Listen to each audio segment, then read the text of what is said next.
Good evening, dear students. मैं कौन Gupta. Today I am going to share some important tips for your examination. जैसा कि कल graduation first semester का exam है, जिन्होंने इंग्लिश ऑप्ट किया है उनके लिए ये वीडियो इंपॉर्टेंट होगा. आपका जो पेपर पैटर्न होगा, पेपर पैटर्न आपके पूरा पेपर आपका तीन सेक्शन में डिवाइडेड होगा. सेक्शन ए में आपके 10 क्वेश्चंस होंगे जो कि very short type of questions होंगे, जो कि 2 मार्क्स का ईच क्वेश्चन होगा, जिसको आपको 50 वर्ड में लिखना है. मींस एक क्वेश्चन आपको 50 वर्ड में लिखना है. इसके अलावा जो सेक्शन बी है, सेक्शन बी ये शॉर्ट आंसर टाइप क्वेश्चंस होंगे जिसमें कि 7 क्वेश्चंस दिए गए होंगे and out of that you will have to attempt 25.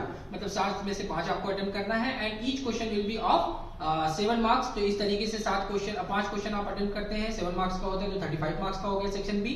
And section C जिसमें कि 4 क्वेश्चन होंगे और जिसमें कि 2 आपको अटेम्प्ट करना होगा and each question will be of 10 marks. और इसका जो वर्ड लिमिट होगा वो 500 वर्ड्स का होगा. मतलब आपको सेक्शन सी में जो लॉन्ग आंसर टाइप क्वेश्चन है उसका आंसर आपको 500 शब्दों में देना है और उसमें 2 क्वेश्चन अटेम्प्ट करना है. 2 क्वेश्चंस हैं तो 10 मल्टीप्लाइड बाय 2 20 हो गया. सेक्शन बी आपका 35 मार्क्स का हो गया एंड सेक्शन ए जो हो गया वो 20 मार्क्स का हो गया. अगर आप टोटल करेंगे तो 75 मार्क्स का टोटल आपका पेपर होना है. अब आपको ये ध्यान देना है कि जो एक्सप्लेनेशन आपका आने वाला है या क्वेश्चंस आपको कहां से कैसे तैयार करना है. तो एक्सप्लेनेशन के लिए आपको शॉर्ट स्टोरीज नहीं पढ़नी है, केवल प्रोज के सेक्शन को टच करना है. एक्सप्लेनेशन के लिए प्रोज का सेक्शन कहां है sir? Unit number 6 and unit number 7. Unit number 6 में फ्रांसिस बेकन एंड एडिशन, इसलिए ये सब सारे लोग प्रेस्क्राइब्ड हैं. तो यूनिट 6 एंड 7 में से जितने भी प्रोज राइटर्स आपको प्रेस्क्राइब किए गए हैं, जो एसेज आपने पढ़ा हुआ है, उन एसेज में से आपको एक्सप्लेनेशन आने वाला है, उसको आप जरूर पढ़ लीजिएगा. वहां से आपको एक्सप्लेनेशन अटेम्प्ट करना है.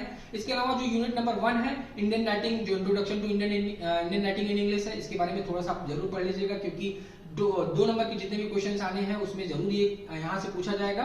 और एलिमेंट्स ऑफ शॉर्ट स्टोरी, ये शॉर्ट में भी पूछा जा सकता है और वेरी शॉर्ट में भी पूछा जा सकता है. और आपका जो प्रोज डिवाइसेस है या फिर शॉर्ट स्टोरीज है, शॉर्ट स्टोरीज जितनी भी दी गई हैं उसके आपको पूरे सारे शॉर्ट स्टोरीज का समरी आपको जरूर पता होना चाहिए. उसके कैरेक्टर आपको पता होना चाहिए, कौन सा कैरेक्टर किसमें है या पर्टिकुलर जो स्टोरी है वो उसका थीम क्या है, ये सब सारी चीजें आपको पता होनी चाहिए. और कुछ कैरेक्टर स्केचेस भी, जो इंपॉर्टेंट कैरेक्टर्स हैं पर्टिकुलर स्टोरीज में, उनके कैरेक्टर स्केच भी आपका तैयार होना चाहिए. और आपका यूनिट नंबर जो 8 है, यूनिट नंबर 8 जो कि कंप्यूटर एंड राइटिंग स्किल्स है, इसमें कंप्यूटर एंड राइटिंग स्किल्स से आपको कंप्यूटर से रिलेटेड जो पीपीटी प्रेजेंटेशन है, मतलब पावर पॉइंट प्रेजेंटेशन, इसको एक बार आप ऑनलाइन जरूर देख लीजिएगा. हमने आपको शेयर भी किया है. एक बार पावर पॉइंट प्रेजेंटेशन के बारे में ऑनलाइन देख लीजिए. उसके बाद सीवी का फॉर्मेट है, लेटर राइटिंग क्या होता है, हो सकता है कोई पर्टिकुलर लेटर दे दिया जाए, आपको उसको लिखना हो, एप्लीकेशन आ सकता है.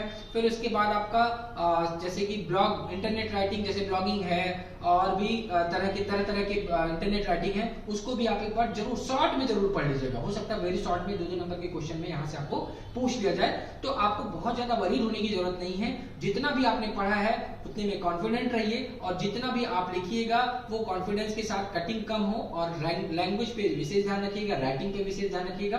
कोई भी क्वेश्चन अनअटेम्प्टेड नहीं छोड़ना है, क्योंकि जब आपका क्वेश्चन अनअटेम्प्टेड रह जाता है तो वहां पे टीचर के लिए कोई ऑप्शन नहीं होता कि आपको कोई भी मार्क्स दिया जा सके.